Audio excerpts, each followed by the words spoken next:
Pedimos en el nombre de Jesús. Amén. Una de las primeras cosas que debemos considerar y que es importante que un padre tenga en cuenta para hacer bien su labor es la de ser un buen esposo. Difícilmente alguien va a poder realizar bien la tarea solo. El matrimonio, ¿verdad?, está compuesto por dos, un hombre y una mujer, y es la base de la familia, y ciertamente la crianza de los hijos está planeada por Dios para la labor de esas dos personas. Entonces, la Biblia nos dice: dejará el hombre a su padre y a su madre, se unirá a su mujer, y el fruto de esta unión en una sola carne son los hijos. Y los hijos realmente son una bendición, de acuerdo a lo que dice la palabra, herencia de Jehová son los hijos. Cosa de estima el fruto del vientre. Tristemente, en este mundo cada vez se valora menos la paternidad o la maternidad. Muchas veces los niños se ven como un estorbo. Es tristísimo ver la matanza que se hace de niños en el vientre materno. Los creyentes entendemos que los hijos son un regalo de Dios y tomamos esto con el peso y la responsabilidad que implica que un día vamos a dar cuenta delante de Dios. Creo que las familias cristianas deben considerar seriamente la bendición que son los hijos y no planear los hijos como algo para la satisfacción propia, aunque ciertamente causan satisfacción, sino para cumplir los propósitos que Dios tenga y recibir los hijos que Dios mande. Entonces, volviendo al punto inicial, la prioridad del padre es la esposa. Es un error poner a los hijos por encima de la esposa, invertir las prioridades o valorarlos a ellos más. Ciertamente, por razón de su debilidad, pequeñez y necesidades, ciertamente muchas veces vamos a poner un cuidado especial en nuestros hijos junto con nuestras esposas y podemos caer en un riesgo de desatender la relación primordial, pero debemos hacer todos nuestros esfuerzos para que eso siempre esté en el orden adecuado. En muchos casos, cuando el matrimonio no está funcionando bien, los hijos pasan a ocupar un lugar que no deben tener. La madre encuentra en sus hijos quizás mayor contención emocional o refugio. El padre se dedica más a sus hijos porque no haya la ayuda y la sujeción en su esposa. Entonces, es importante que en el matrimonio el esposo tenga a su esposa en la valoración y en el lugar correcto que debe tener, nunca por encima, nunca por abajo de sus hijos, sin que esto signifique un menosprecio o rechazo a sus hijos. Entonces, una de las cosas básicas que un esposo va a hacer por su esposa es proveer. Cuando Dios colocó a Adán en el huerto del Edén, primero le dio el trabajo, luego le dio la esposa. Y eso lo vemos en el Nuevo Testamento cuando dice que si alguno no provee para los suyos, mayormente para los de su casa, ha negado la fe y es peor que un incrédulo. Y evidentemente en su casa, en el orden correcto de prioridad, está su esposa y sus hijos, y pudiese ser alguna otra persona bajo su responsabilidad. Otro texto nos dice: porque nadie aborreció jamás su propia carne, sino que la sustenta, la cuida, como también Cristo a la iglesia. Y vamos a ver el matrimonio de Cristo y su iglesia planificado desde antes de la fundación del mundo, en el Cordero que era preparado para nuestra salvación, y a los matrimonios terrenales, humanos, como un eco o como un reflejo, ciertamente no perfecto, con algunas distorsiones por causa de nuestro pecado, pero de ese matrimonio perfecto en el rol de Cristo como esposo. Y en la esposa que va a ser santificada y preparada, presentada sin mancha delante de él. Entonces, el esposo provee a la esposa y también la protege, que dice el texto, la sustenta y la cuida. Y estas dos responsabilidades del matrimonio también llegan a los hijos, porque es la responsabilidad del padre ser el proveedor y el protector. Y esto entonces nos hace pensar en que Dios le ha dado al hombre una responsabilidad clave de liderazgo. Para ser líderes se requiere que seamos valientes y que seamos esforzados. Un padre no puede quedarse de brazos cruzados ante las necesidades del hogar. Va a esforzarse por salir a buscar el pan y a proveer por su familia, para su esposa y para sus hijos. Si hay algún peligro, si hay algún riesgo, él va a ser el que va a salir a enfrentar ese riesgo para proteger a su familia. Eso es básico en el liderazgo. Y es un rol que Dios ha concedido de manera especial al hombre, como cabeza en el hogar. Así como Cristo es cabeza del hombre, el hombre es cabeza de la mujer y sobre su hogar. Es una autoridad determinada por Dios. Toda autoridad es puesta por Dios, viene de Dios, y esa autoridad familiar está determinada por Dios. Entonces Dios le ha dado al hombre esta autoridad para que gobierne su casa. Y si hay un gobierno, como estuvimos hablando en la escuela dominicales, en las distintas esferas, el gobierno civil, la iglesia, la familia, si va a haber allí un gobernante, va a haber también leyes que son consecuentes con ese propósito de gobernanza, y va a haber sanciones. Y evidentemente en una familia cristiana esas leyes y esas sanciones van a ser de acuerdo a la palabra de Dios. Entonces, en esta tarea, al igual que la madre, tenemos que reconocer que no podemos cumplir la cabalidad a menos que tengamos la ayuda y el auxilio del Espíritu Santo. Alguien puede decir, bueno, ciertamente hay padres que son buenos, cumplen bien su función y quizás no son creyentes. Alguien puede encontrar esos ejemplos en alguna familia en este mundo, padres que quizás se encargaron para proveer para sus hogares, padres que más o menos encarrilaron a sus hijos en cierto orden o disciplina.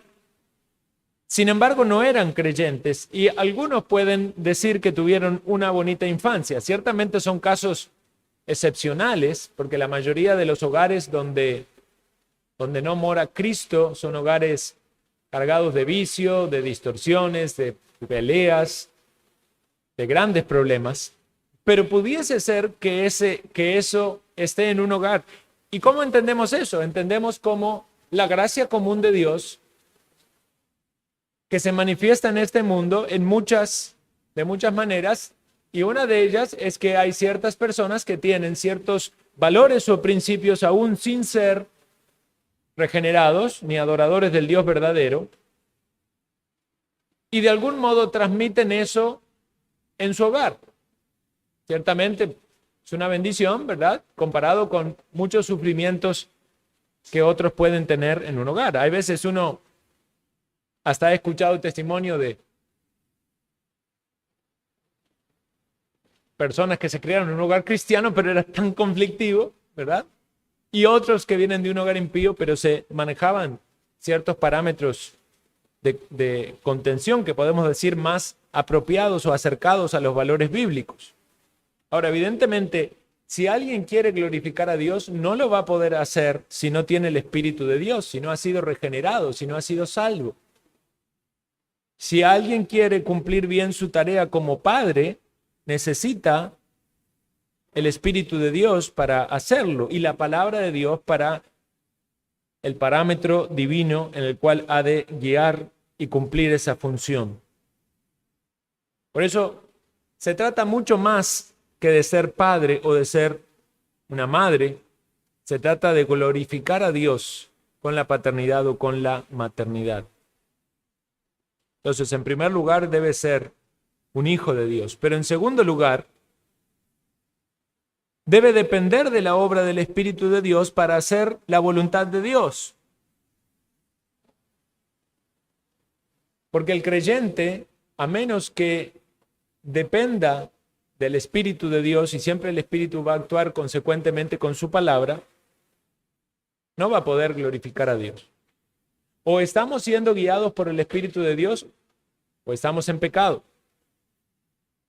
Si pecamos, no estamos siguiendo lo que Dios nos manda en su palabra y no estamos siendo controlados por el Espíritu. Pero en el creyente, el pecado debería ser algo accidental, no debería ser la regla, no debería ser la norma. El creyente se duele con el pecado y quiere ordenar cada una de las áreas de su vida. Hablemos del hogar, hablemos del trabajo, hablemos de la iglesia, cada una de los roles que debe cumplir dentro de las distintas esferas de la vida de acuerdo a lo que Dios manda en su palabra. Entonces, no basta solo con ser creyente. Ya por ser creyente no soy un buen padre. Necesito del Espíritu de Dios y para eso necesito de la palabra de Dios. Entonces, podemos tomarlo y aplicarlo a aquellos que somos padres, pero también son principios aplicables para todos nosotros. Si un día Dios les concede esa bendición, también van a ver cuánta relación tenía con este principio. Es algo para todo creyente, conocer la palabra de Dios, vivir la piedad enseñada en la palabra y a su vez poder instruirla. Ciertamente nuestros hijos van a ser los primeros receptores en cuanto a la cercanía, pero también los creyentes debemos discipular a otros. Y también de ahí, aún en la misma escritura, se maneja también ese término, pues, terminología que usa el apóstol Pablo de hijos espirituales, aquellos que engendró por medio del Evangelio, aquellos a los cuales le predicó el Evangelio y los trajo a una relación filial con Dios. Entonces necesitamos conocer la Biblia y eso implica leerla, meditarla, entenderla. Nuestras disciplinas espirituales no son solo provechosas para nosotros hoy, sino que van a ser provechosas para nuestra vida en lo que Dios tenga en el futuro. Usted como padre, usted aún como abuelo. Su comunión personal con Dios tiene que ver con eso. Pero también la adoración familiar. Y aquí hay matrimonios que todavía no tienen hijos. Deben poner ese pilar de la adoración familiar diaria desde ahora, porque cuando vengan los hijos va a ser más difícil, pero si ustedes ya asentaron el tener un tiempo de devoción familiar, de lectura bíblica y de oración juntos, va a ser mucho más fácil cuando el regalo de Dios venga. Los judíos fueron instruidos a meditar en el hogar sobre la ley de Dios. Y meditábamos en estos versículos en nuestra casa con los niños. A veces se quejan de que tenemos que hacer los devocionales familiares. Y meditábamos en Deuteronomio 19:11. Le pido que me acompañen a Deuteronomio 19:11.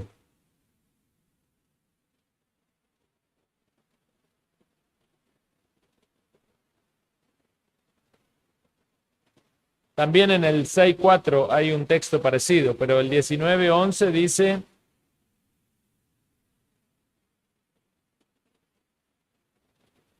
no es 19:11. Vamos a ver.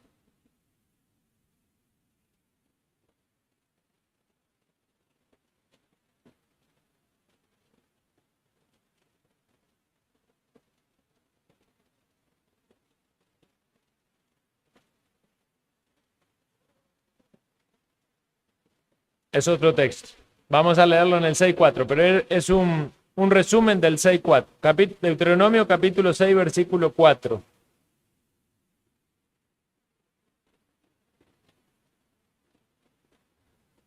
Dice: Oye Israel, Jehová nuestro Dios, Jehová uno es, y amarás a Jehová tu Dios con todo tu corazón y de toda tu alma y con todas tus fuerzas. Y estas palabras que yo te mando hoy estarán sobre tu corazón, y las repetirás a tus hijos, y hablarás de ella estando en tu casa, y andando por el camino y al acostarte y cuando te levantes.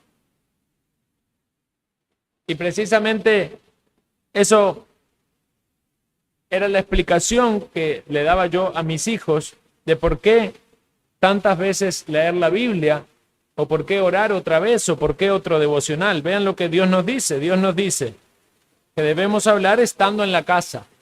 Estamos en la casa, estamos juntos, como familia, tenemos que hablar la palabra de Dios, o leerla, o meditarla. Dice, andando por el camino, si vamos a otro lugar, vamos en el carro, ese es un motivo, un tema de conversación o de instrucción. Al acostarte, antes de irnos a dormir, meditamos o memorizamos o recordamos la palabra de Dios. Cuando nos levantamos, otra vez la palabra de Dios.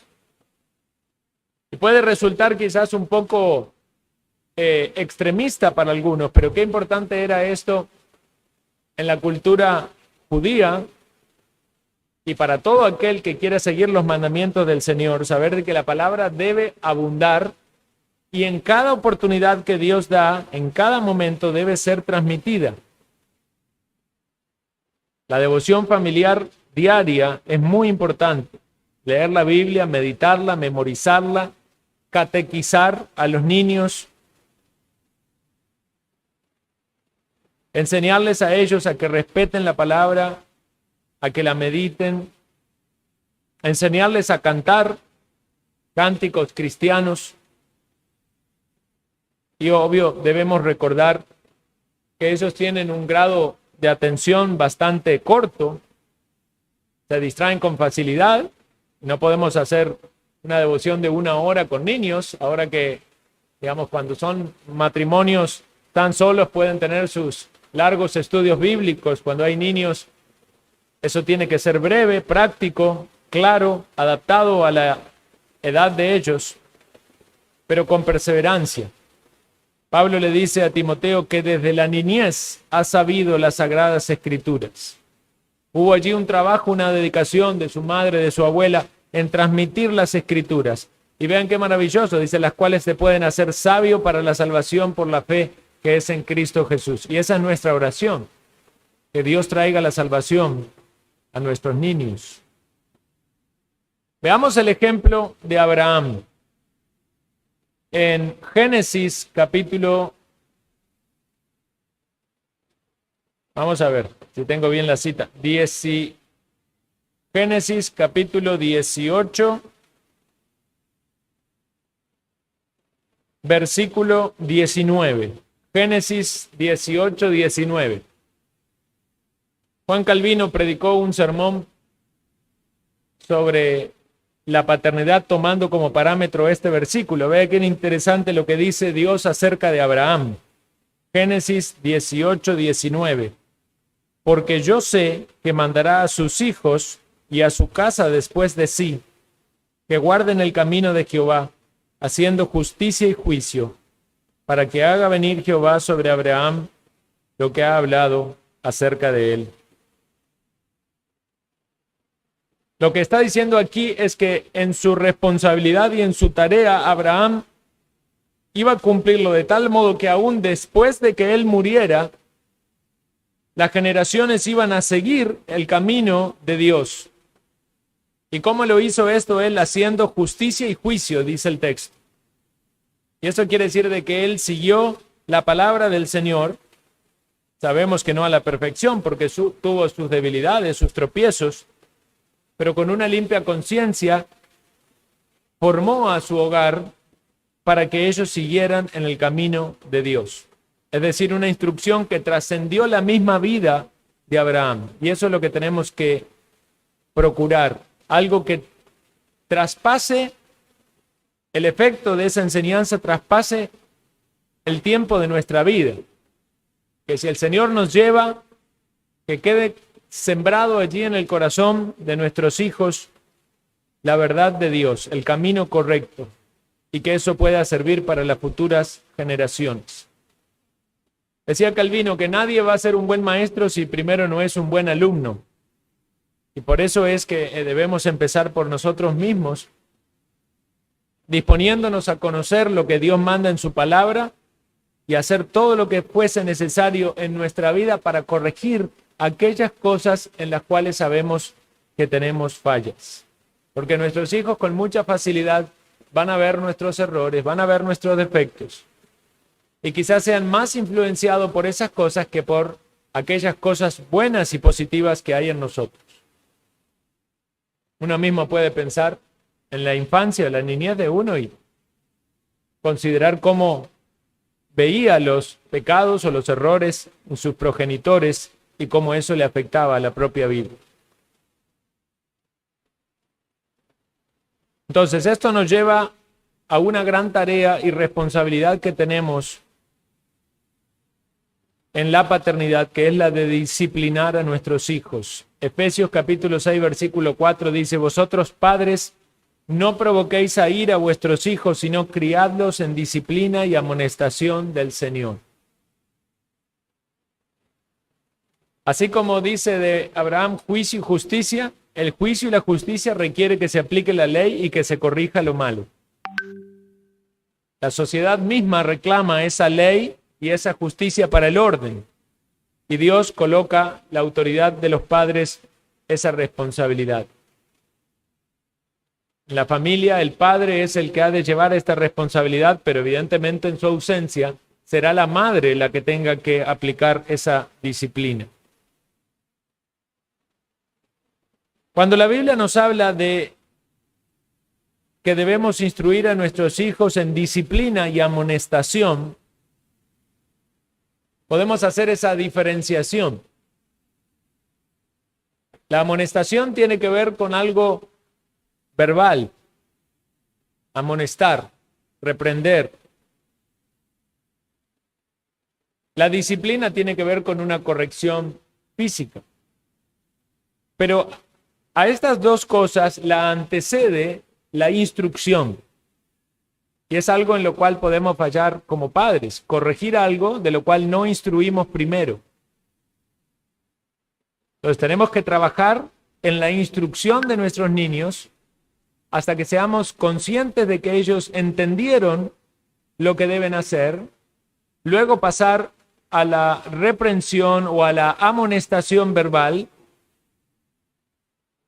y ya como última etapa, la disciplina o la corrección física.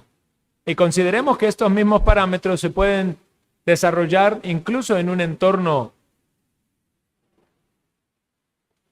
podríamos decir, digamos en el caso de la iglesia local. Primero va a haber instrucción bíblica. La instrucción requiere repetición numerosas veces. Luego va a haber advertencia y amonestación de aquel que anda desordenadamente. Y ya como última instancia, cuando no hay arrepentimiento ni disposición al cambio, entonces viene la disciplina eclesiástica. En un trabajo, si alguien no acata las instrucciones, ya viene la amonestación, posteriormente la expulsión. Eso podría pasar en un colegio también, en una escuela con un niño. Entonces vemos que estos parámetros se aplican no solamente a la familia, pero la familia es básicamente el lugar donde Dios ha establecido esto, para que desde la niñez sean formados en la importancia de seguir los mandamientos del Señor y ver de que el no seguirlo va a tener reprensión, amonestación o corrección. Los pastores sabemos que debemos repetir las enseñanzas constantemente, porque como ovejas también sabemos que debemos escucharlas repetidamente. Nuestros hijos necesitan escuchar las mismas enseñanzas una y otra vez. Y dice Eclesiastés 12:11, las palabras de los sabios son como aguijones y como clavos hincados son las de los maestros de las congregaciones dadas por un pastor. En un hogar el padre cumple esa función pastoral de sacerdote en su hogar, intercediendo por su familia, enseñando la palabra, dando advertencias y juzgando. Entonces, cada oportunidad para sembrar esa palabra es clavar esos aguijones en la conciencia de nuestros hijos o esos clavos bien martillados y profundos para que recuerden lo que Dios dice. ¿Recuerdan ustedes el triste ejemplo del sacerdote Elí? Él amonestó a sus hijos, eso nos dice la Escritura. Pero esa amonestación no fue consistente. Fue tan solo una reprensión sin posterior consecuencia. No está bien lo que están haciendo y hasta ahí quedó. Él tenía derecho de removerlos de esos puestos en los que estabas, incluso en esa época. Las horrendas cosas que ellos hacían podían ser juzgadas socialmente de una manera mucho más grave. No fue suficiente lo que hizo. No aplicó correctamente la corrección, no ejerció la autoridad que Dios le había dado y ellos fueron alcanzados por su pecado. El mismo Elí sufrió y el pueblo tuvo consecuencias. Entonces, como último remedio, luego de la amonestación es necesaria la corrección. Proverbios 19:18 dice: castiga a tu hijo en tanto que hay esperanza. 23:13 dice: no rehuses corregir al muchacho, porque si lo castigas con vara no morirá. La misma Escritura nos enseña acerca del método. Y no debe entenderse esto de ningún modo como un abuso o maltrato. No es procurar un daño, causar un daño, sino más bien es un dolor que lleva a la reflexión, al arrepentimiento, a la consideración. Ahora lo hacemos y lo entendemos, aunque en apariencia sea algo no deseado, lo hacemos por un bien mayor. Llevamos a nuestros hijos al laboratorio donde le van a sacar sangre y sabemos que van a llorar. Pero lo hacemos porque hay un bien mayor detrás de ese análisis que va a determinar cuál es la medicina apropiada para su alma, para su cuerpo. ¿Cuánto más entonces ese dolor que va a trabajar en sus almas? Ningún padre se alegra de ejercer algún tipo de disciplina a sus hijos o causarle algún dolor a sus hijos. Cuando uno le dice a los hijos que por algún tipo de desobediencia no van a poder hacer algo que sabemos que ellos quieren hacer, o que van a tener que estar en el cuarto tanto tiempo, aun cuando nosotros no somos los que estamos allí, nosotros sufrimos porque ellos no pueden hacer lo que quieren hacer, porque un padre quiere ver a sus hijos felices, contentos, haciendo lo que quieren hacer, si esto es algo bueno. Los hijos no saben que nosotros sufrimos. Pero ¿por qué sufrimos cuando ellos sufren? Porque queremos su bien. Dice Proverbios 3:12, porque Jehová al que ama castiga, como el padre al hijo a quien quiere. Niños que están aquí, cuando papá o mamá determina una corrección o un castigo para ustedes, recuerden esto, es porque papá o mamá los ama. No es para hacerles mal.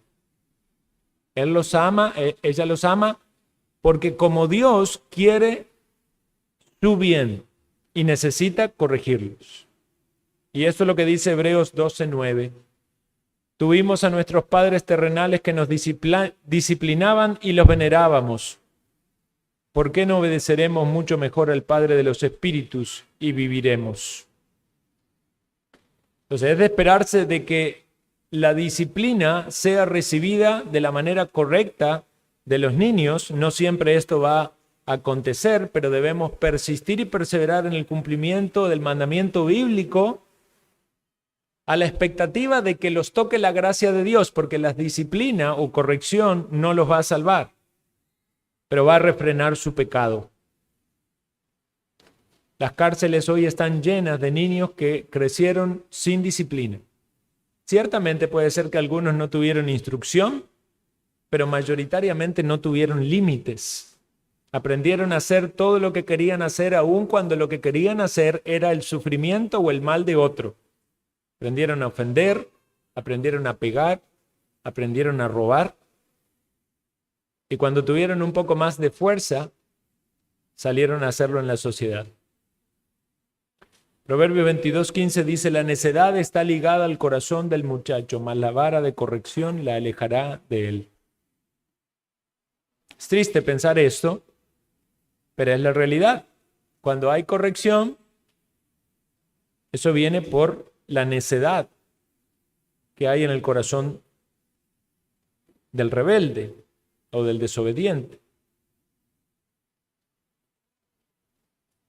Consideren, niños, lo terrible.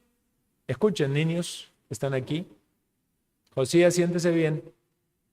Siéntese bien. Escuchen lo que dice la Biblia. El hijo necio es pesadumbre de su padre y amargura a la que lo dio a luz. O sea que si ustedes, niños, se portan mal, desobedecen a papá y a mamá, van a causarle a su papá y a su mamá sentimientos tristes. Le van a causar amargura y dolor en el corazón. Escuchen esto. El necio menosprecia el consejo de su padre, mas el que guarda la corrección vendrá a ser prudente. Cuando somos corregidos, Dios también nos corrige, ¿verdad? Porque es nuestro Padre. Debemos tomar eso para nuestro bien. Es para nuestro bien.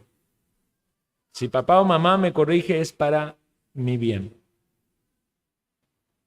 Si Dios nos corrige, es para que entendamos algo, aprendamos algo, cambiemos algo que está mal en nuestra vida. Ahora también los padres podemos tropezar en provocar a ira a nuestros hijos, y eso puede ser algo que los lleve a ellos a ser más rebeldes. Debemos entonces tener cuidado con estos asuntos, pero es aplicable no solo para padres, es para todos, para matrimonio, para cualquier relación interpersonal. Ahora, específicamente, la forma en la que hablamos, si hablamos de una forma áspera, si usamos de insultos o de palabras despectivas, podemos provocar ira en ellos. Si la corrección es desmedida o sin una razón válida, a veces nos duele mucho cuando ellos maltratan algo que es valioso. Pero la corrección debería ser mucho más por asuntos de transgredir la ley de Dios que por torpezas. Si un niño daña un aparato electrónico por su, cierto modo podemos decir, desobediencia o descuido, ya, y ciertamente eso es grave si no atendió a la instrucción, si no hizo caso, si tocó lo que no tenía que tocar, hay desobediencia allí. Pero a veces puede doler más eso que dijo una mentira. Y cuando dijo una mentira, es quebrantamiento de la ley de Dios, es algo serio.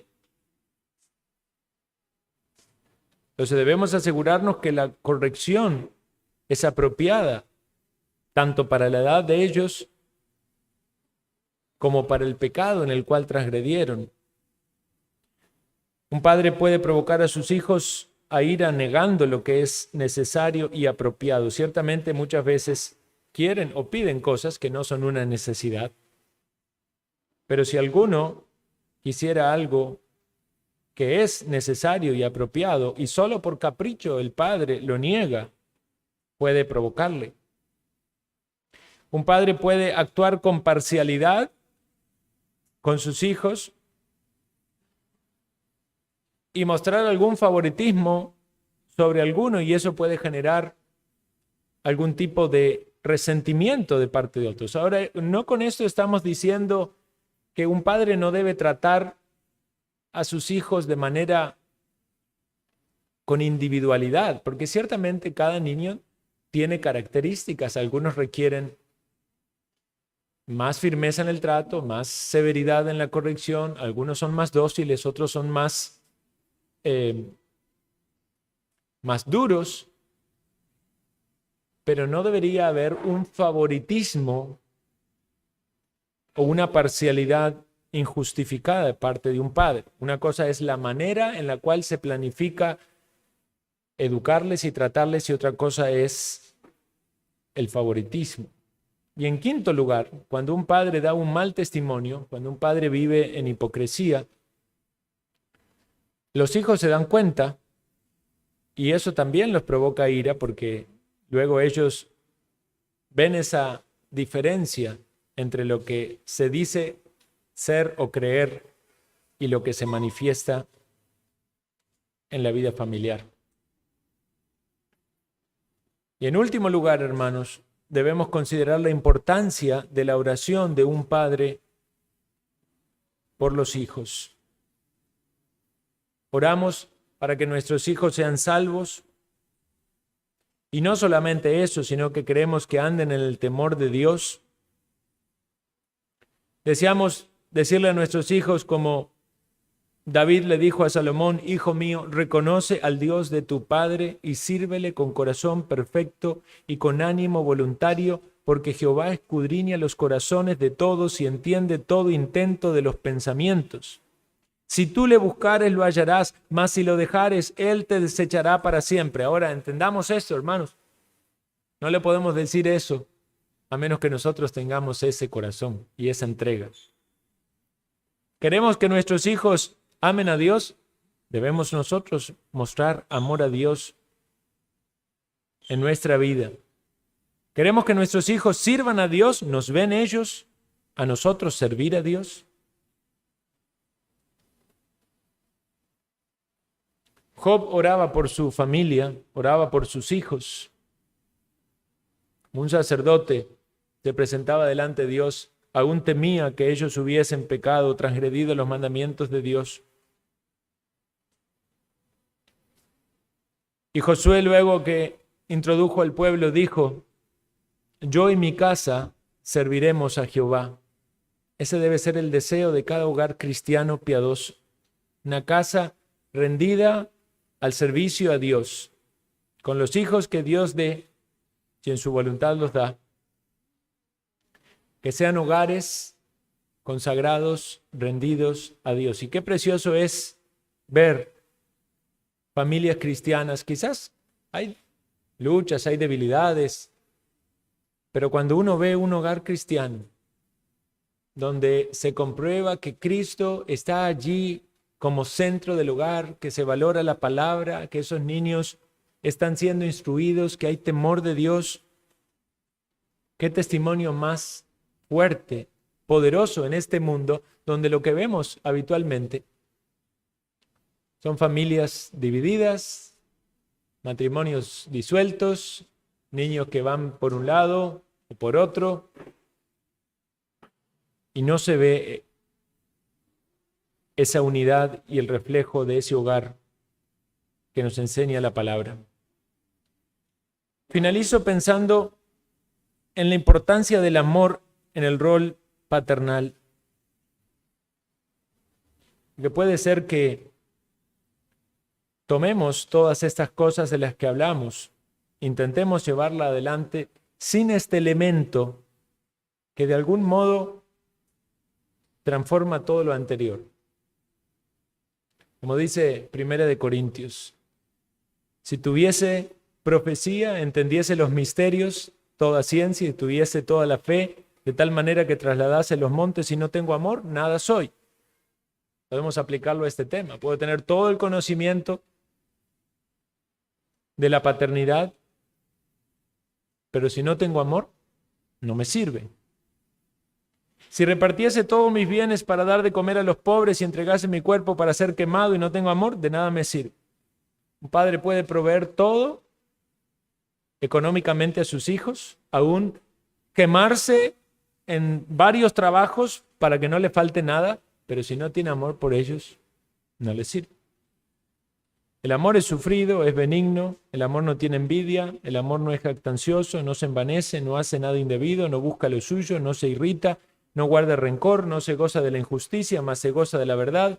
Todo lo sufre, todo lo cree, todo lo espera, todo lo soporta. Podemos aplicar esto en el matrimonio, podemos aplicar esto en la paternidad, en la maternidad. Necesitamos de este vínculo perfecto, el amor, para cumplir esta tarea de manera que agrademos al Señor.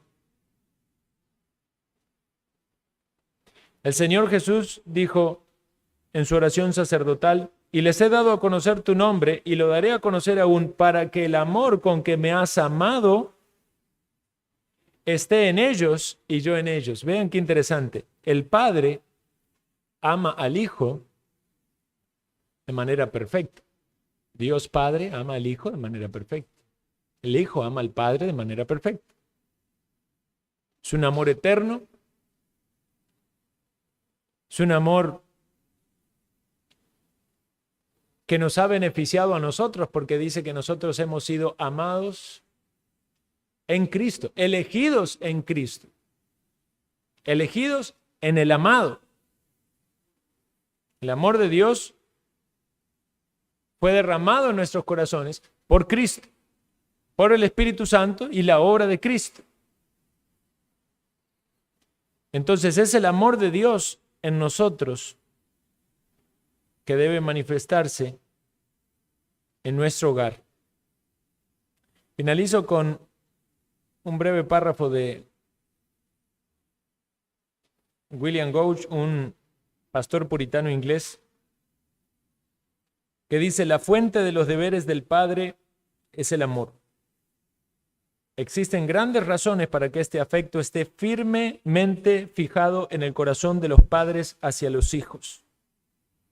Porque grande es el dolor, los esfuerzos, el costo y la preocupación que los padres tienen que soportar por sus hijos. Pero si el amor está en ellos, no hay dolor, esfuerzos, costos ni preocupaciones que les parezcan demasiado grandes.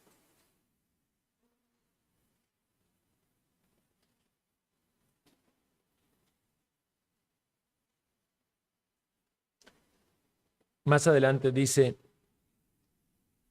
como Dios plantó por naturaleza el amor en todos los padres, los cristianos deberían nutrir, aumentar y avivar el fuego del amor en aras de la conciencia. Por este medio pueden ser más impulsados a todo deber con alegría. Cuanto más ferviente sea el amor, con mayor disposición se realizará cualquier deber.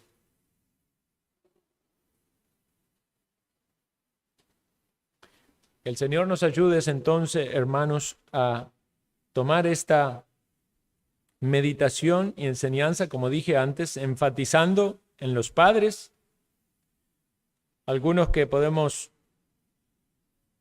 tomarlo directamente y aplicarlo porque estamos en esa responsabilidad, otros preparándose para esto en el futuro, pero también tomando de estos principios para nuestra propia vida. Todos necesitamos considerar el rol al que Dios nos ha llamado y cómo podemos poner en práctica lo que Dios nos pide. Oremos. Gracias, nuestro buen Dios, por este momento de meditar en tu palabra. También nos dice tu palabra: mirad cuál amor nos ha dado el Padre para que seamos llamados hijos de Dios. Qué privilegio tan grande tenemos de tener un Padre en los cielos que es perfecto, que nunca se equivoca con nosotros, que nos instruye, nos enseña, nos corrige, nos disciplina, que realiza a la perfección todo lo que nosotros, sus hijos, necesitamos, nos provee, nos cuida, nos ama. Gracias te damos, oh Dios, por tu gran amor. Ayúdanos, Señor, en esta responsabilidad. Bendice a los hijos para que también ellos puedan entender y comprender tu voluntad.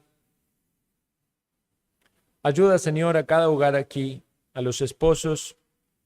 Bendice los matrimonios. Una vez más, oh Dios, bendice los matrimonios jóvenes en esta iglesia. Si es tu buena mano y voluntad conceder hijos, que tú también, Señor, traigas juntamente con ellos todas las provisión para todas las necesidades, la sabiduría para los padres. Y aquellos que ya los tenemos, Señor, ayúdanos a perseverar en todo lo que nos manda tu palabra. Te lo suplicamos, Señor. Pedimos tu bendición en Cristo Jesús. Amén.